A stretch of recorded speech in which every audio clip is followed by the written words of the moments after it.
Hi, I'm Doug Slevin, and I was on season 5, episode 27, Hollywood edition. And a lot of people ask me, what was it like being on the show? It was an absolute blast. The most nervous part is before you start. You know, they pick you up at the airport, you meet the other contestants. What I asked is like, hey, are you famous? And he's like, no. I was like, hey, are you famous? He's like, no. So nobody's famous. I was like, all right, cool. So we don't have any famous bladesmiths in here. So all right, we got a chance. So we're sitting there on the car ride back to the hotel where we were staying. We were all talking about what we do for a living and stuff like that. And then we go to bed, eat breakfast there in the hotel, and then they take us over to where they do all the shooting. It's like this huge warehouse in Stamford, Connecticut. Stanford's not much to talk about, but whatever. So they get us there, they get us out, we sit down, and we meet the judges. We meet Will. This was back when Will was still on it, and they sit there and talk to us, and they introduce themselves. They're all really they're all really nice, down to earth guys. And Doug talked to us. Ben Abbott was on my episode. He's a super cool dude. He ended up giving me something from the shop, which was great. So there's a lot of sitting around. We filmed in the end of June, and it's up in, obviously in New England State. It was like 72 degrees outside. I basically just took a nap. Just sitting there, just taking it easy, and then they call us in there like, okay, and we're gonna go in, they're gonna do the part where they give us 10 minutes to build or draw our design, right? So they're like, okay, ready, go, build your design. And we're drawing your design. They sit there, we're drawing it. Mine looked like absolute garbage. And then they say, okay, stop. And then they're like, okay. They take us out of there again. And then we come back and they talk to us some more. And then we go back in there and they're like, okay, stand over here, stand over here, stand over here. Now we're going to say, okay, your 10 minutes, time's up. And then start building. So we're like, okay, they're like, ready, go, whatever they say. We run over there and the forges are already going. You grab our steel, we throw it in there. We had to take a piece of W1, I think it's probably about 6 inches, and it was round, and we had to squish that out into a survival knife. They used Rambo as their inspiration. So, the Rambo movie. So we're sitting there, you're drawing all this out, and I tell you what, when that 3 hours starts, when that clock starts, for me, the world outside of that just melted away. There was no pressure. I wasn't nervous. It was just laser focus on the task at hand, sitting there and working on it, and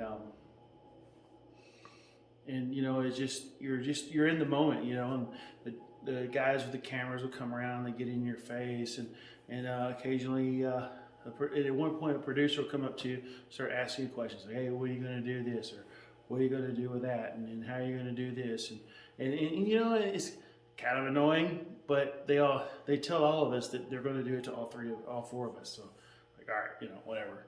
So then you go and I get the knife done. I'm sitting there, I'm grinding on it. I heat treated it or quenched it in the oil, and I'm putting it out. And I clamp mine down, and I'm just sitting there now. Nothing I can do now at this point. I had about 20 minutes left on the clock, and I'm just waiting for it to cool down, get it out. And it's perfectly straight. I'm like, awesome, great.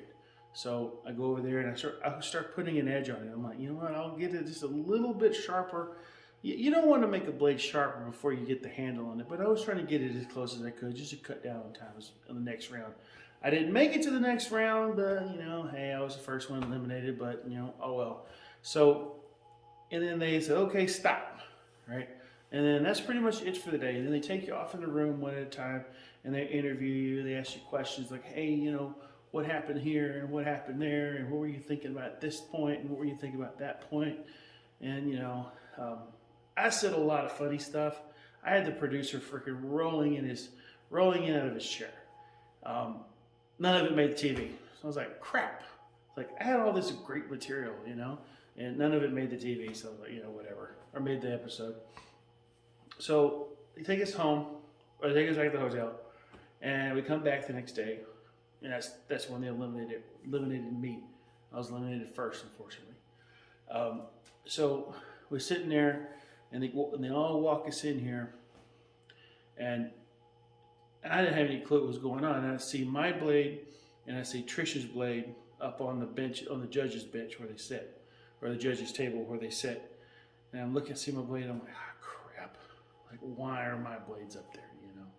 So they're like, hey, you two get to be the first ones ever to go into sudden death elimination. Okay, what could this possibly be? So they take this industrial sized nut. Sucker's probably about this big around. And they sit it on a thing, and Dave gets his wooden baton, hits it, and whacks it like 3 times.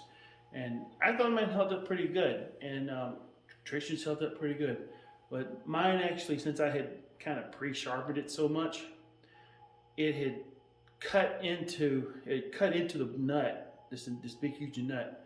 And then on the second hit, I guess it rolled. It kind of, when he hit it, kind of went like that, and it snapped just ever so little bit of the blade, and that was just enough. And the reason why we were in that position in the first place is between the two of us, Tristan and I, we didn't meet parameters. I think Tristan his blade was like 9.5 inches long, and then with mine, with the width from the spine to the edge, I was 1 inch and 7/8, and it had to be 2 inches. I was like, oh my God, story of my life, right? 1/8 of an inch, that much. So anyway, from that point, I got eliminated, sitting there. So after I got eliminated, judges came out and they talked to me. I got a picture of it. Ben and Doug and Dave, they came out, and they were like, hey, you know, this you did really good. Your work was good. You did this and that, and they just kind of talked to me, took some pictures. So I'm in this elimination trailer, and I'm sitting in there, and then Ben comes out. He's all, hey man, hey, thanks for being on the show. You did great, you know. Of course, it's Hollywood. Everyone's nice to you, right? So he handed me a piece of steel. When I was making my billet, I had drawn it out probably about this far. I had too much, so I ended up cutting off about that much, about this wide, probably about that thick. He wanted me to, he's like, here, you can make you a knife for this when you get back to your house. And I was like, yeah, that's cool, thanks. So we're sitting, ironically, we're sitting up in the hotel room, one of the contestants' hotel room, and we were watching Forged in Fire. Ironically enough, we're shooting an episode of Forged in Fire, and we're sitting there that night watching one. So I'm sitting there holding this piece of steel, and I was like, I wonder what I'm going to do with this. And I think Mike was like, well, hey, just have us all sign it. All right, sure. So I got a piece of steel. I wish I had it. I don't have it with me right now. It's put away somewhere. So I got a piece of steel about the size of a cell phone, a little bit smaller than a cell phone, with the signatures of 3 other contestants on it. So it was a lot of fun. People like to ask, is the show really real? It's absolutely real. What you see on the TV is obviously an edited down version of exactly what happens. I mean, you got to understand, the rounds are like 3 hours long. First and second round are like 3 hours long, maybe 4, depending on what season and episode. And then you got 5 days at home, and that's all crunched down into 42 minutes. With commercials, it's an hour. So you got to understand, there's a lot of it gets cut out. So it's too bad, because I have a lot of funny jokes. So, you know, it's like everything is real. There's no corners cutting. There's no Hollywood magic. Nothing. The fireballs that you see when they pull the blade out of the oil, and that really does happen. That legit does happen. It's not something that they kind of manufacture artificially. It's something that actually happens. When I'm forging knives, when I'm heat treating a knife here in my own shop, I've had the oil flame up on me. I try to avoid that for obvious reasons. I don't want to set the place on fire and burn my hair off, but it can happen.